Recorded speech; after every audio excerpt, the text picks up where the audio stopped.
So Jesus, having been in his hometown, the next thing he does is what happens in the 6th chapter of Mark's Gospel, verses 7 to 13.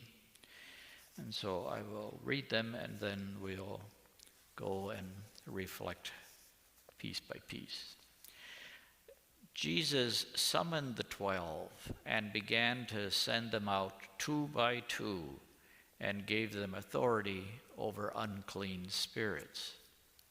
He instructed them to take nothing for the journey but a walking stick, no food, no sack, no money in their belts.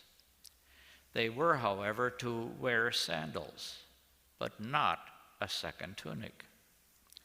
He said to them, "Wherever you enter a house, stay there until you leave.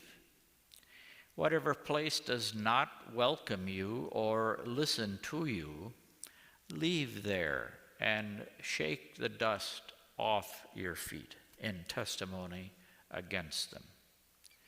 So they went off and preached repentance. The 12 drove out many demons, and they anointed with oil many who were sick and cured them. So, what is the overall message? These people, as far as we know, were still the ordinary people they were when Jesus chose them. So, how were they able to do what Jesus did? And the other side, who are we to say we can't do similar things? Because we're no less human or no more human than the 12 were, and we've all been baptized to be priest, prophet, and king in our world, which are the talents or gifts and ministries that they are practicing. So, does that mean we accept then that we have authority over unclean spirits? Could be. But then again, we've gone through this a number of times. What do we mean by unclean spirits? For me, unclean spirits are any influence that distracts us from seeing ourselves as who we are in God's eyes.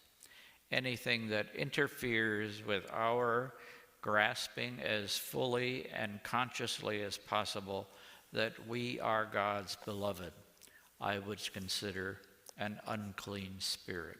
And so that can include our common variety, anxiety and fears and worries and distractions and attractions and all the rest that can take us away from realizing or believing or living out who we are in God's eyes. So, and of course, at the end of this passage, they drove out many demons.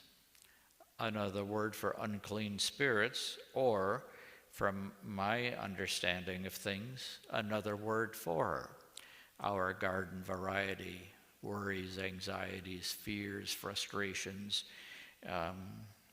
and all the rest of our various unique human attitudes and behaviors that we say, why is that person spending time on that kind of thing? Why are they so bothered by that? Relax. Let the love of God be evident and do one's best. It's all God asks.